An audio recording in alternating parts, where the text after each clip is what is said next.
সবাই কেমন আছেন? আশা করি মালিকের কৃপায় ভালোই আছি। একটা জোকস বলি। দেখা গেছে মতের ভিন্নতার কারণে এক গ্রুপ হইল সল্লাল্লাহ গ্রুপ আর এক গ্রুপ হইল ইল্লাল্লাহ গ্রুপ। তো দুই গ্রুপে মিল্লা লাগছে মারামারি।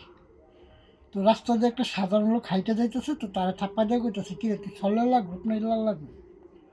ওই লোকে মনে মনে চিন্তা করতেছে, আমি যদি কই সল্লাল্লাহ গ্রুপ আর এই লোকগুলা যদি ইল্লাল্লাহ গ্রুপের, তাহলে যারা পিড়াইব। আর আমি যদি কই ইল্লাল্লাহ গ্রুপ আর লোকগুলা যদি ঘুরে ফিরা এই ভিন্ন গ্রুপের হয়, তো পিটাইব।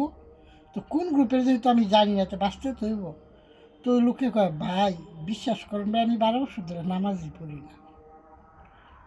তো বাংলাদেশে এখন যে অবস্থা, বাবুনগরী উনার বক্তব্য অনুযায়ী জামাত ইসলাম মওদুদির আদর্শ নিয়ে চলতেছে। অথচ মামুনুল হক সাহেব উনি আবার জামাত ইসলামের সাথে কি রাজনীতিতে ঐক্যমত পোষণ।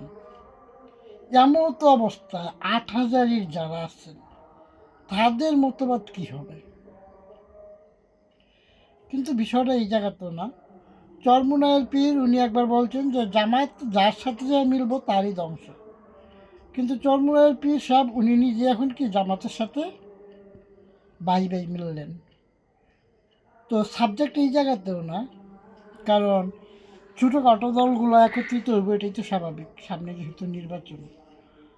তো বাংলাদেশে তো বিএনপি একটা বৃহৎ দল, তাদের তো দেখা গেছে দেশের বিভিন্ন ব্যাপারে নলেজ থাকা উচিত বা ভাবা উচিত। প্রধান উপদেষ্টা বা দেশের রাষ্ট্র কাঠামো নির্বাচন নিয়ে, লকডাউন ফকডাউন নিয়ে ব্যস্ত। এইদিকে পাকিস্তানের জঙ্গি নেতা সে ঘোষণা দিল বাংলাদেশ হলো পূর্ব পাকিস্তান।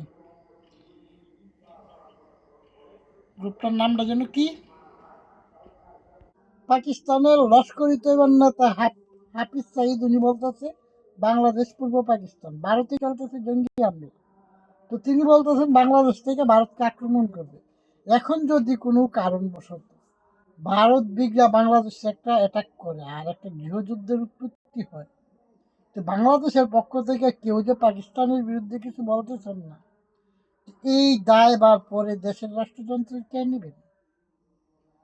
কারণ হাফিজ সাইদের এই বক্তব্যটার কি বিপক্ষে কারো কোনো বক্তব্য দেওয়ার প্রয়োজন ছিল না এই দেশের?